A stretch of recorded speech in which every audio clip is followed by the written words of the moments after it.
You're listening to Mom and Doc Talk, where we talk all things healing pans and pandas with an emphasis on homeopathy.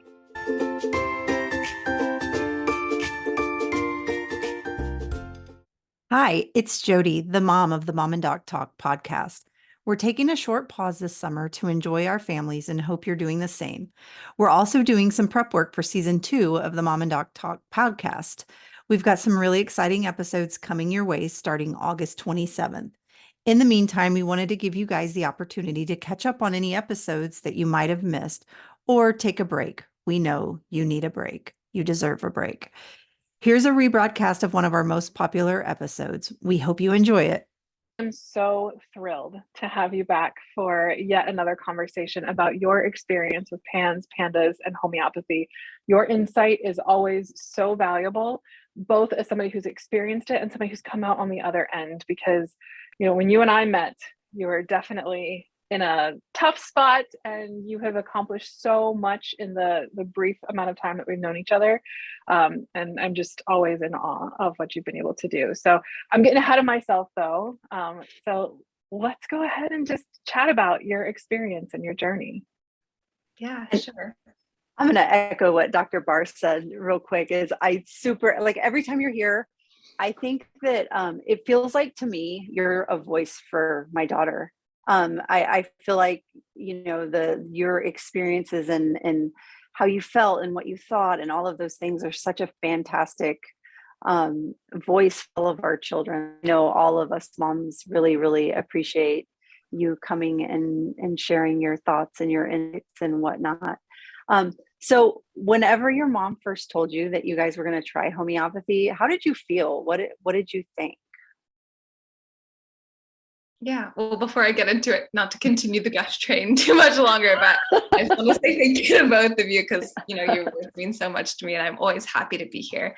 So thank you. Makes my heart soar. But I think when she told me, or like when she kind of approached me about it, I felt pretty apprehensive, specifically like going into homeopathy with resilience naturopathic, because about probably 2 or 3 years prior, I had seen a different homeopath, and it wasn't necessarily about the homeopathy that I had a negative experience about, but it was more the homeopath that just ended up being someone who was maybe not the best.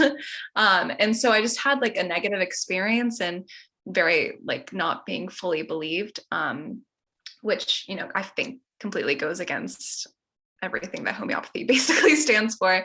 So going into it, I was a little bit apprehensive. And I think, I mean, I've said this before, I'm sure Dr. Barr can attest to, you know, me being 15, 16 in the waiting, like the office being like, I don't know about all this. So yeah, I was skeptical, but I think once, you know, I started seeing results and started healing that, all of that kind of went away. So apprehensive, I think, as most people can relate to, but it all definitely, you know, worked out. So yeah. You know, Isabella, I just have to say, like, your comments about the homeopath not believing you and it going against homeopathy, you couldn't be further from the truth, or sorry, you couldn't be closer to the truth. Like the reality is, it's actually even written in the organon that you have to believe the person that you're working with. And he even writes it. I mean, I know that PANS, it can present as a mental health condition in some ways. And it's also, you know, behavioral and physical aspects. Everything is convoluted together, right? But the area in the organon of medicine where Samuel Hahnemann writes about it is in the mental health component. And that's the part where people really get struggled with the most, where they're not believed, or they're told that there's something, that's just, they're basically not believed. And so you're absolutely right. It goes against homeopathy and it goes against what Samuel Hahnemann said. So we always have to treat somebody as if we believe them, to the point that if somebody were to tell me, I don't want to like spoil any of your symptoms or anything like that. It's up to you to share. But there was something that I remember you telling me in that very first visit, that if you didn't know that it was something that you were experiencing that was not real, my job would have been to join you as if it were real, and talk to you as if it were real, not try and convince you otherwise. And so you hit the nail on the head. You absolutely have to work with somebody who believes you, and who even if they don't actually believe that it's true, that they still work with you as if they believe you and not try and question what you're going through. And the reality is, like, what you were experiencing was real, even if it's not somebody else's experience, right? And like that's just the truth about working with somebody, period. Like your experience is real, even if it's different from somebody else's. All right. So how was homeopathy actually different from the stuff that you had tried before? So like, I know that before you and I started to work together, you had seen the other homeopath. So, I mean, you can even share how things were different from one homeopath to another, because there are different ways that people do homeopathy too. So how is homeopathy overall different? And then maybe even how is the approach to homeopathy different? Yeah. I mean, I think, I think for me, treatment was always like, well, we haven't tried, like, we've done this thing and that didn't work, even though it should have. So let's go ahead and try this thing without really thinking about how that would affect your body at all. So it was kind of like not listening and just being like, oh, well, this has worked for other people. Let's put this on you, even though, you know, you've been sensitive to things in the past. So that meant like being on a lot of medications that didn't work with my body and being really sensitive to that. And despite that, you know, going through many cycles of medications, not to say that it doesn't work for anybody, but for my body and for what illness I was sort of going through, it wasn't appropriate, which was just really demoralizing, because, you know, you're like, well, if, you know, none of these treatments are working and I'm not really being heard, then like, is it something wrong with me? Is like, what is happening? And I think the experience with my other pursuit of homeopathy before resilience was kind of similar in that I didn't feel fully listened to, which, as I was saying, is like the only way you can really be assessed and like given the appropriate treatment. And I think it was so refreshing to have that first sort of meeting where it was like, let's just get it all out into the open and really listen and think about what's going to work for my body and like what minute symptoms are going to contribute to the right choice. So I think a lot of the past treatments were just, it was just really difficult, and it didn't feel personalized, or it didn't feel like my body and my reactions were taken into consideration, which was so in such a good way for homeopathy. So yeah. Yeah, I got to jump in, Isabella, because I realized that we jumped in because we know you so well, and the people who are members of our Facebook community and who have been for a long time, they also know you because you've come in and you've shared a very long version of your story and your journey. And you've also volunteered to come in and talk specifically to teens and give answers that teens have about their condition and getting treatment. But I realized that there's probably some people, especially who are not part of our Facebook community, who don't know you, that we just sort of gave them like, we missed the part of the biggest, like the heart of things. So if you don't mind, let's backtrack a little bit before Jody and I keep peppering you with questions, and share what you're willing to share with the world about your journey up until we met, and your experience with PANS or PANDAS. I'll try to make it as brief as I can. I think the story, like the first sort of Facebook Live or whatever it was, I think that went for like 2 hours. So I'll try to cram like 2 hours. 2 hours. Into like maybe 5 or less minutes. Yeah, quick notes version. Basically in 2012, I had my first sort of what we called an episode. I had first sort of a strange, like just a strange episode of like sort of almost like schizophrenic symptoms and just really, really high anxiety. And we hadn't really taken that into the equation until later. But then the first sort of real event that kind of changed things is I had like a grand mal seizure basically in Greece. And that was intense. Yep. And, you know, was told, you know, go to the doctor and go to a neurologist and like get this sorted out. And so I did, but I wasn't met with, you know, I don't know. I was told that I basically didn't have epilepsy, which is kind of jumping ahead, but that was after like, you know, EEGs where it didn't really show up. And again, that cycle of medications where things weren't really working. Yeah, I was basically told that it wasn't epilepsy or anything based in health, that I was just hormonal. And because I was having these more mental health symptoms, because as I was going on, I was having basically any sort of symptom that you could think of. My mom, sorry, can I like let my dog get, I don't know if you can hear her. Of course. All right. I don't know if we'll be able to cut this, but never a dull moment. Well, as we're recording this, we're in the middle of a pandemic still. Well, maybe, hopefully we're not in the middle. Hopefully we're nearing the end, because things nearing the shifted. end. But, like we've all adapted that we are in pandemic times. And so we always have pets and kids and all those things that we have to navigate. All real life. It's the Zoom thing. Well, and if anybody's going to relate to it, it's going to be a Pans or Pandas parent, because I don't know if you guys remember this, but when the pandemic started, there was like, okay, now the world actually understands what it's like to be a Pans and Pandas family. So even after the pandemic, people who really need to hear this the most are still going to relate to exactly, having anything going on. So real life. All right. So you were left off of telling us about your experience with the grand mal seizure and going to see neurologists and everything, and how scary that was when you were 12. Yeah. So as over like maybe 1 or 2 years, that's sort of when mental health sort of symptoms sort of appeared. So kind of used this imagery or metaphor, is that it was like there was a spinning wheel of symptoms, and that someone was just throwing random darts at it. And every day it was like a new symptom. So I struggled a lot with body dysmorphia and disordered eating, then like just a lot of depression, anxiety, paranoia. Basically, if you sort of gave me one of those intake forms, I was like checking off everything. Which understandably I was met with a lot of like, well, this isn't possible. There's like no way that you are having all of these symptoms. And so again, kind of went through another medication cycle, which, because like we weren't really targeting the appropriate like issue at hand, kind of had an even worse effect. And things kind of continued to snowball. I would get a lot of weakness. I was having seizures almost every other day. Super light sensitive. There were times where I would be so weak I'd be in a wheelchair, or kind of have a semi sort of paralysis.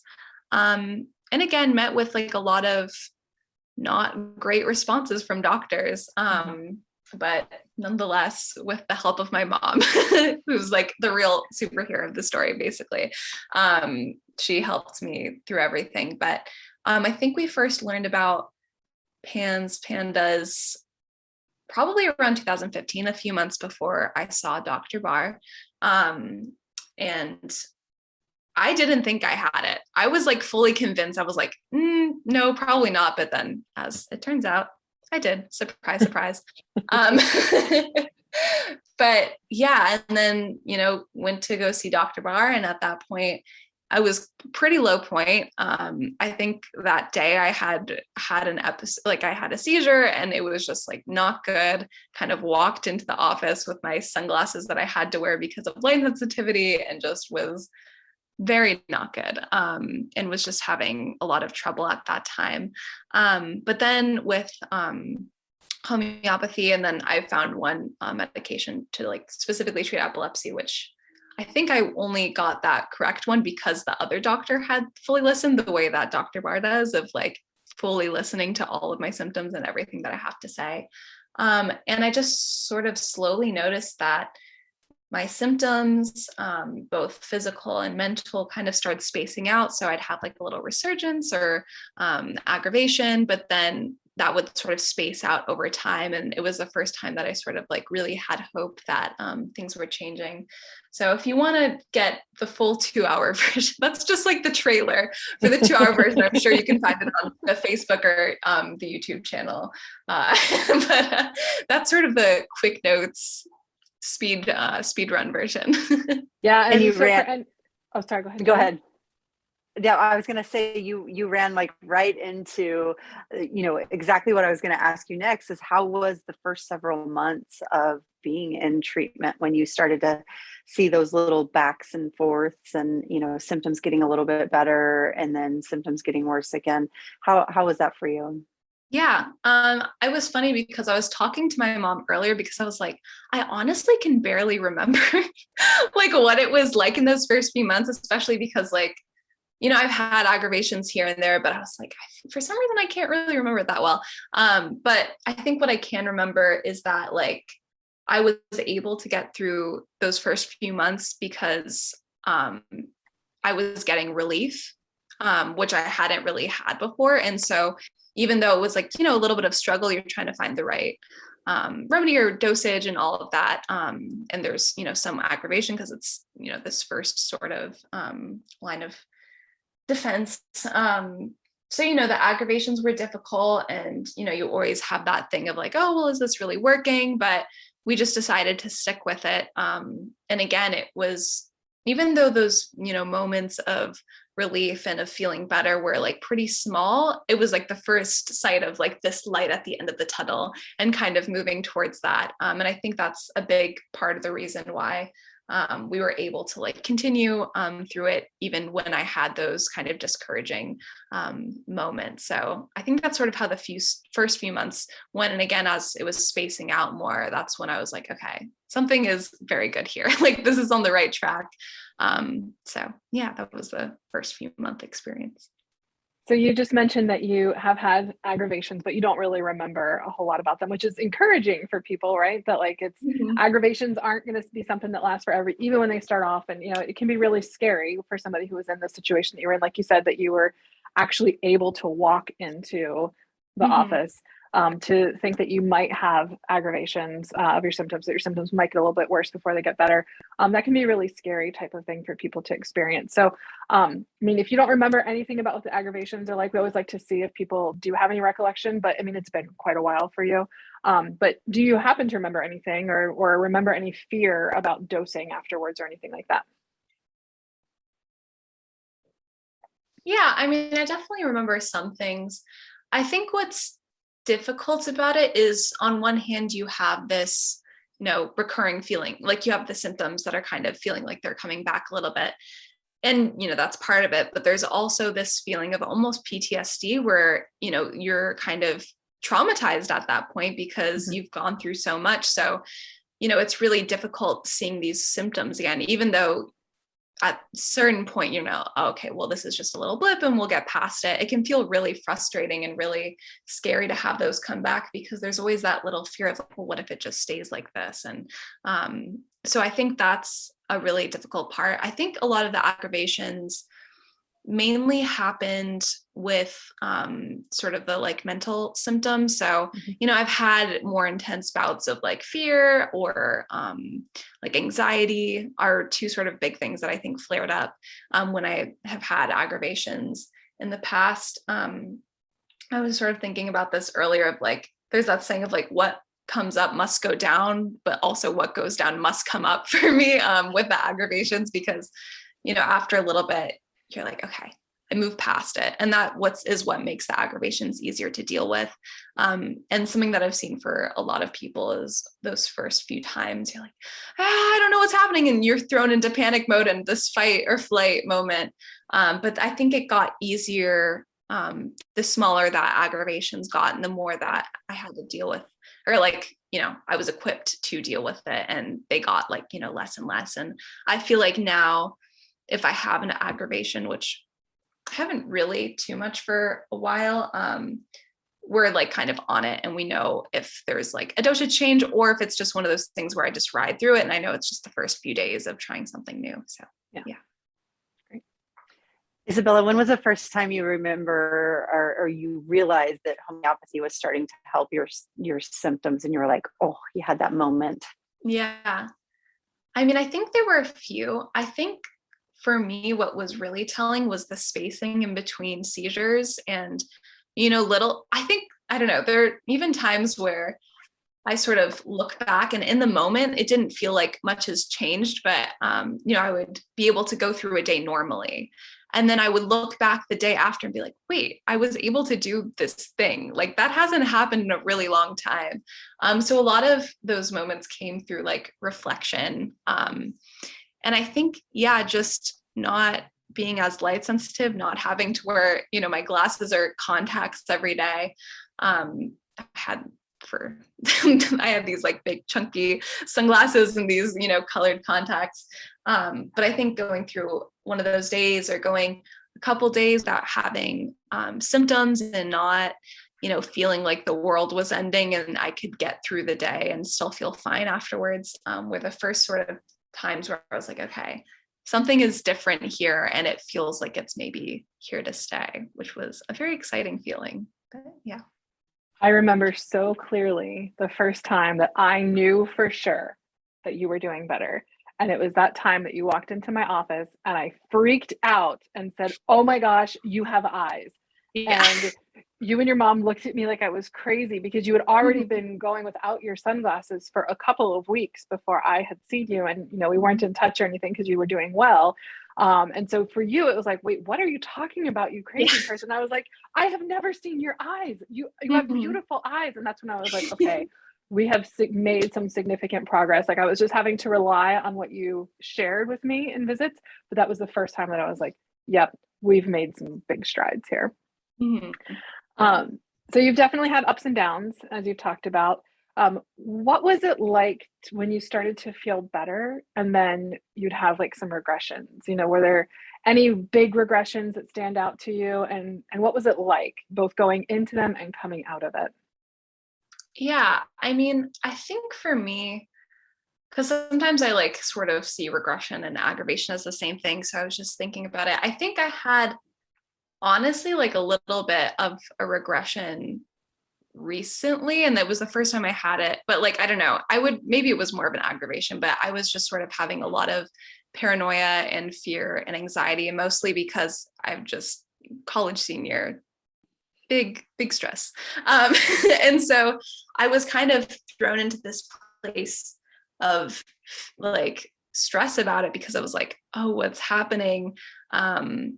And, you know, it lasted a little bit, but then I'm now, you know, much better and haven't even like thought about it. And I can go do stuff and not be completely afraid. And I think what, again, like helped me get through it was thinking, okay, this has like happened before. And it won't last that long, even though it feels like it's lasting for a little bit.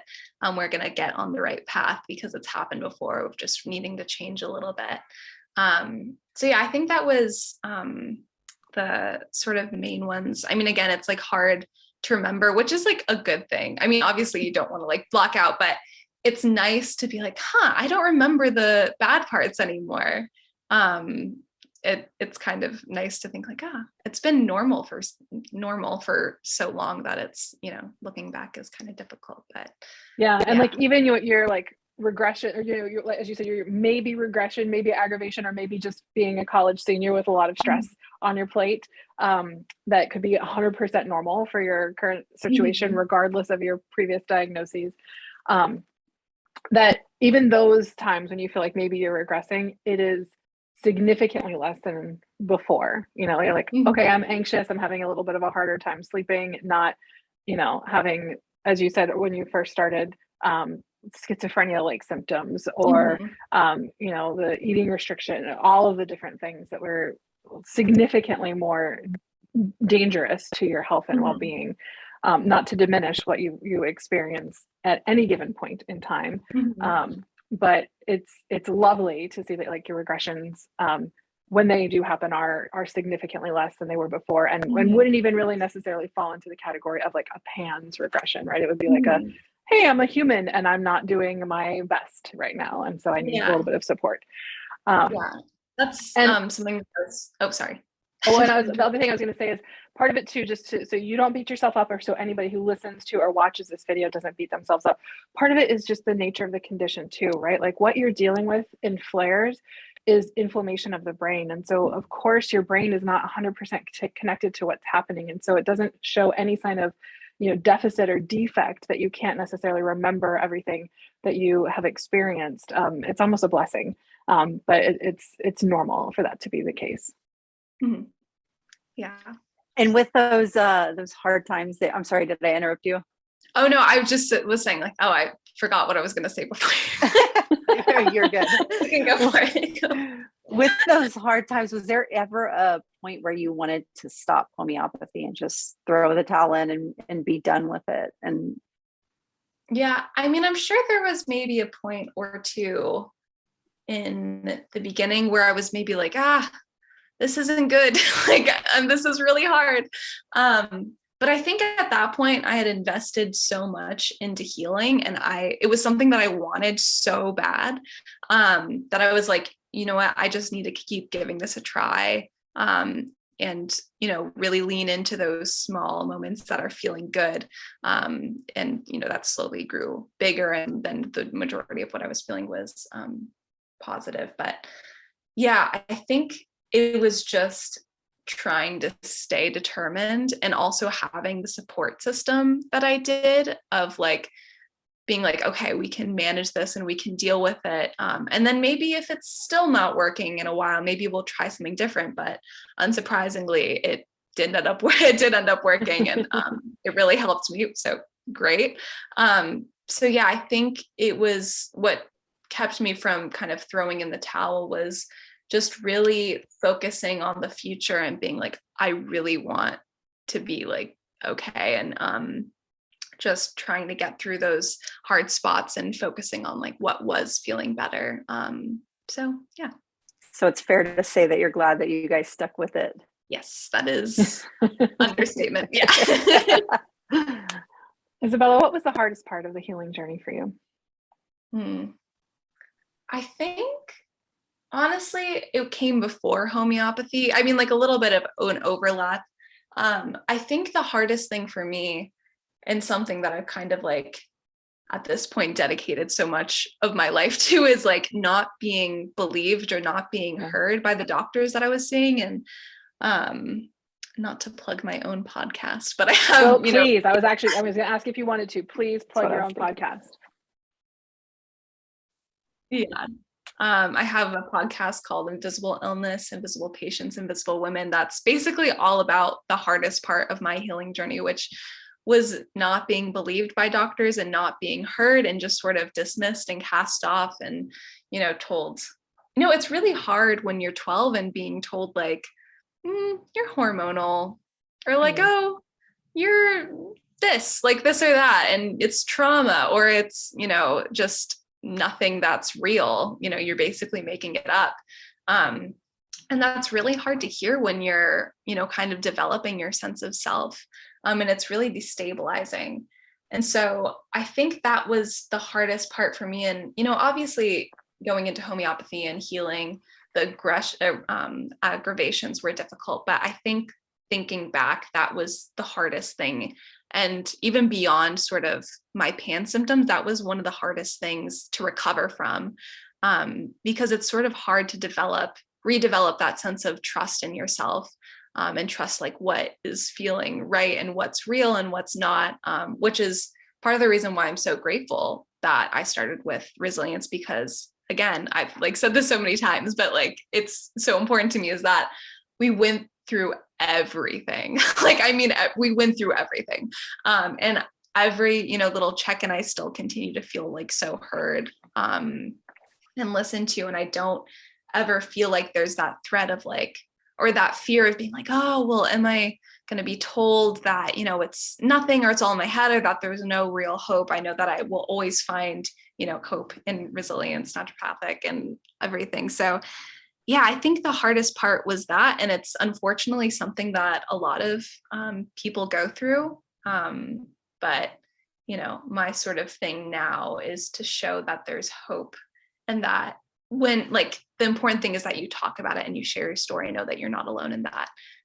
So yeah, it was definitely, that was a really difficult part for me, but I've, kind of realized that that isn't going to stay like that forever. And there are ways to kind of stay, resilient and share hope and find hope in myself. So yeah.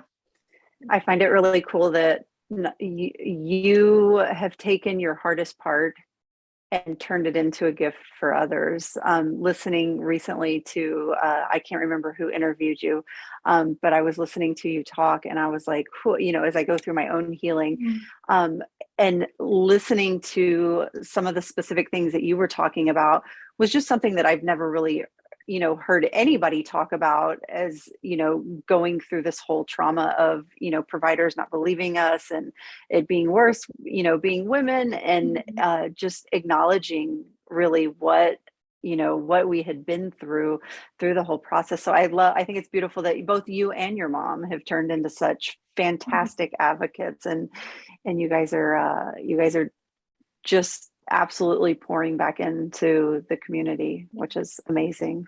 Thanks. Yeah. So another thing I want to add is I think like that's one thing that has helped me through is like, while this is sort of like my greatest hurt, it's also been my greatest blessing, because I feel like that this opportunity to try and help people in whatever capacity and like trying to lend support is like such a beautiful thing, and that I'm so grateful that I'm able to do that. And like along with the podcast, I'm now like doing a research study for like my senior thesis. So it's really beautiful for me that I'm able to sort of take this and try to help people, because that's, I think, the one thing that kind of keeps me sane or has kept me sane is trying to find ways that, to share this story and help encourage other people to share their story. So thanks. Yeah.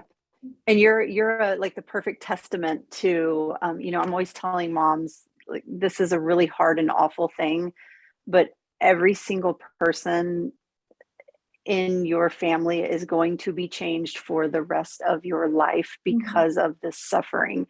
And, as moms, it's our children too. And you're a beautiful example of the amazing things that have come out of something so traumatic and tragic. And you're just changed. You're a different person, and you are still down there fighting with us mamas, and even helping us mamas, acknowledge our trauma and try to work through that and fight against those things that we went through. So it's really amazing stuff that you're still doing. So if you were to be talking to a young adult, or even a child, and they were to ask you about homeopathy, what would you tell them about it? Yeah, I mean, I think I would tell them that, like, sure, there are going to be aggravations, and like that's something that you need to prepare yourself for. But the benefits that come out of that are so like rewarding and are really, really good. And just keeping your sight on the future and trying to like think of little things that will sort of help you get through those hard moments. Like for me, I was going to college was one of my biggest things of like, okay, I just want to get to this point and I want to be good for that. Or, just thinking of like little moments with either friends or like small, like little incentives to try and like, when you think about like how difficult it is to try to focus on that. So I think when I would talk to someone, and things that I've said to people in the past as well, is like, acknowledge that it's going to be difficult and it's going to be painful, because just, it's important to acknowledge that there are little blips, but just know that those little like dark and negative moments are going to be like completely overshadowed in the best way by all of the positive healing that is to come. And just really, if you can, just try to see it through. And as I was saying earlier, it can feel really scary to be like, oh, well, what if I'm in this bad place again? But if you can just sort of continue on with it, and I think you'll be surprised. And it's a really cool moment when you don't even think about your symptoms and you're not tracking them down. Something my mom has said, like, we passed like a year anniversary of my first seizure, and we didn't even like remember, like we didn't even recognize it because it was like not even on our minds. And so I think just like trying to hold sight of that and just know that healing is a possibility are sort of the biggest words of wisdom that I can give through all of this. So in our Facebook group, where we've got thousands and thousands of families that are working on their own healing for PANS and PANDAS using homeopathy, one of the things that Jody sort of coined is the homeopathy hallelujah. This is definitely a Jodyism. It became such a thing that we started doing a weekly post, and we do a hump day homeopathy hallelujah. So we always have to ask, what was your own personal favorite homeopathy hallelujah moment? I was thinking about this, and I think like which are so many of my answers are that like, oh, there's just so many little ones. But I think like the biggest one that was just huge was like stepping foot at my college that is 3,000 miles away from San Diego, and like thrive, like doing great, like talking to new people and being in this really overstimulating environment that, you know, before starting homeopathy, I would have been completely petrified by, and I totally would have been like, I cannot be here.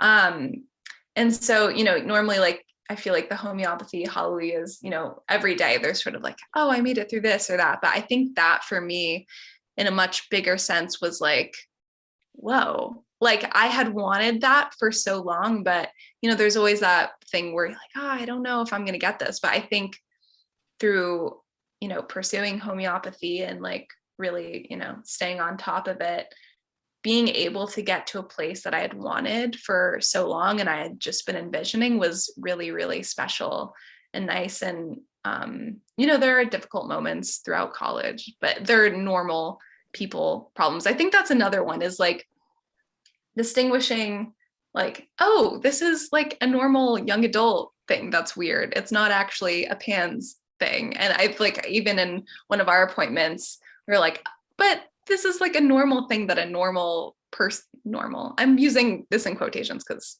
all people are normal, but this is something that someone without PANS, they're having finals, it's going to be stressful, like there's going to be these like little moments.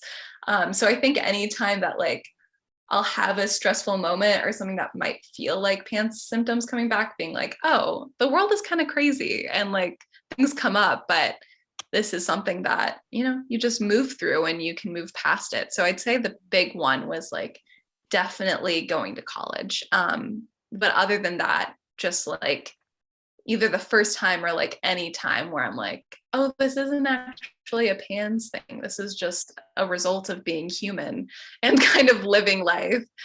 Things are going to come up. But yeah, I think those are the two big things for me. If you don't mind me just giving a tiny bit of context for the people who don't know you like Jody and I do, and who haven't heard your and your mom's 2-hour long story. When you and I met, you couldn't even get through a day at school. And your mom was regularly having to like drop everything to go and pick you up for the few hours that you were there because you just couldn't manage things. And so the thought of you going to college, period, was a big question when we met, let alone going to college 3,000 miles away and thriving. So I just want to make sure people have that context, that it's not like, you know, you were always going to go to college and were you going to go 2,000 miles away or 3,000 miles away? Like this was is she even going to go kind of thing, regardless of how brilliant we always knew you were. It was more about like, were you going to be able to manage solo doing that? So yeah, that's a pretty darn big homeopathy hallelujah. And as you're telling me this, I'm like, okay, let me think about all the homeopathy hallelujahs I've had with you, like all of the times that I was ready to do cartwheels down the hallway because of how excited I was that like this happened, then this happened, then this happened, then this happened. And but yeah, I think you nailed it with the biggest one. Yeah, definitely. So Isabella, what did your mom do to help you through the healing journey? How did she support you? She's done so much. I mean, it's kind of like hard to express just how much she's done for me. And like, you know, I see how much she's like done also in other parents of the PANS group. And that's so great to see. And I mean, she would take me to appointments. She would drive me everywhere. She would help me not lose hope. She was there through it all. Like when if I had like a panic attack, she'd be there to help stick by my side and help me get through it. She was always someone that I could talk to and confide in without any judgment. And she taught me to never give up, which is one of the greatest gifts that anybody could give. Because even, you know, it's very easy to sort of take what doctors are saying when they sort of tell you and dismiss you. It's easy to sort of take that at face value, but she didn't accept that. And she kind of helped me realize that I couldn't accept that, and that we were going to find someone who was going to help me, and that it wasn't that I was just making it up, or that like, you know, I couldn't ever be helped because it was too niche of a problem, that, you know, that if you just keep going. And I'm really lucky also to have like the ability and privilege to have seen so many doctors. I think that's something that I like always want to mention, because, you know, we were able to see so many different doctors and keep pursuing that. But unfortunately, so many people don't have that. And yeah, my mom is just like my hero, because while she was doing that, she was also, you know, working at my family's restaurant and taking on so much responsibility with the family. But yeah, she is one of the biggest reasons why I'm able to be where I am today, because she didn't lose hope. She made me not lose hope. And she, you know, just encouraged me to keep going, and was always, yeah, there for me, and always there to support me in anything. So yeah, I cannot state just how lucky I am to have her as a mom. And, you know, whenever I, you know, find myself on like the PANDAS group, I'm always like, oh, I see all of these like wonderful moms that are just like fighting, because it's really hard. But, you know, everyone is like really, really lucky. And it's, you know, really cool to see moms that are fighters and like not giving up, because it can be very difficult sometimes. But yeah, I have to say that I agree that all PANS moms and fathers too, some PANS moms and PANS dads are heroes. They're all worthy, and they're inspiring for their commitment, and the work that they put into their kids. And I have to say that I think your mom is like a hero among heroes, or she's a hero of the heroes, because I can't tell you how many hundreds of people that I know that I have been in contact with because of your mom. And that your mom is somebody who, she didn't just fight for you, she fought for every family who has dealt with PANS, and she still is. You are in a better place. Like, you are on the other side, and your mom is still fighting for people, because your mom just has the biggest heart. And so I hope that I can be the kind of mom that your mom is to you, that I can be that kind of mom to my daughter. And I just hope that so many people realize just how much, I mean, I don't know that Jody and I would have even been connected if it weren't for your mom. I'm pretty certain that your mom is what connected me and Jody together. And Jody is obviously a hero among heroes as well. And so I'm so grateful for your mom. And I look up to her as somebody who I hope that I can be like as a mother personally. All right, let's get to the celebration. What is life after PANS like for you? It's so good. Really, really great. I think, again, like, life can be hard sometimes, but I'm always pleasantly surprised when I get through it, and I'm able to sort of deal with it as anyone would. You know, I'm a senior in college, which is gross because it's wild how time like passes. But you know, I love my classes, and I've been able to make such wonderful and supportive friends. And I do music, and I've been able to pursue that as well. So I kind of have the tendency, I think this is also probably a thing with PANS, is like, I just throw myself into everything, because I'm like just so grateful for every moment. Like, I'll see a butterfly, be like, oh, this is so cool. And like, I'll be in class and I'll be like, like there's so much reading to do, but like, also I'm excited to do it because I'm able to, which is something that I didn't think I would be able to for so long. So yeah, it's really, really cool to not think about your symptoms for a long time, and not sort of be reminded of that. And yeah, it's cool to just be a college student and like have hobbies and take on probably a little bit too much at times, but always remembering to, you know, take it easy and stuff. And, you know, PANDAS certainly taught me a lot of things, which I'm grateful for. But yeah, again, as I was saying, like, it's just cool to be a human and a student, and like not having this whole other thing to grapple with at the same time. And I think that's like why I love talking to other kids or teenagers with PANDS, like whenever I have, because it is possible. And even though, like, as you were saying, like, I didn't think I was going to be able to go to college. I like normal life, or like life without PANDS rather, just did not seem attainable or possible until it happened. And so I'm just, yeah, very grateful to be here, and definitely a celebration. Yeah, for sure. I love what you say about the butterfly. That cracks me up, because PANDS changes the way that you view the world, right? Mm-hmm. And like every little thing is a gift now. And it's just the way you see the whole world is completely different after coming out of it. So whole journey, all the healing, all the tough stuff. What's your biggest takeaway from everything that you went through? Or maybe takeaways. Narrowing it down to one might be difficult. I think the biggest thing for me is like, don't give up, but like more specifically, don't give up on yourself.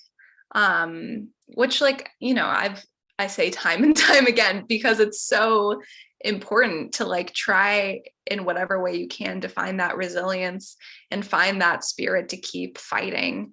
Because I think that's honestly one of the things that like got me through the most, is like really committing to getting better, which is hard because, you know, it becomes familiar for a while to like feel so bad. And so it can easy to be like, oh, well, it can never be better, so I'm just going to stay in this place. But if you're able to sort of find that ability to keep going and fighting, that's really great. I think like trying to find support systems in whatever way you can, if that's family, doctors, peers, that is one of the biggest helps. And yeah, I mean, as you were saying, Jody, like it really does, it just changes the way that you see things. And so when you can find those small pockets of beauty and relief, to really hold on to that, and to help you sort of get through it. And big takeaway is that Dr. Barr and all the other, you know, homeopaths and doctors at Resilience are just also heroes. So yeah, I think those are sort of the big takeaways. And like, you know, obviously it's nice to be like, oh, you know, I forget how it was, but also like to not fully forget what I've been through, and like really honor that you've been through a really, really tough time. And so it's really cool that if you're able to be, you know, past it or work through those difficulties that come up. So yeah, those are the few things I would say are the big takeaways. Well, Isabella, I cannot thank you enough for taking some time out of your much needed, much deserved break from your studies and all of your projects and your research and your podcast and all of the things to talk to us. You are such a bright, shining light. We always talk about homeopathy, the healing journey, as being like a mountain.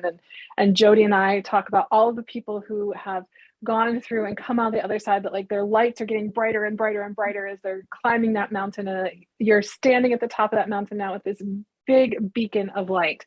And yours is exceptionally bright. And I am so grateful for all of the work that you do to help kids and women and people who are disregarded and set aside, find their voice, and all of just like the beauty that you bring to the world.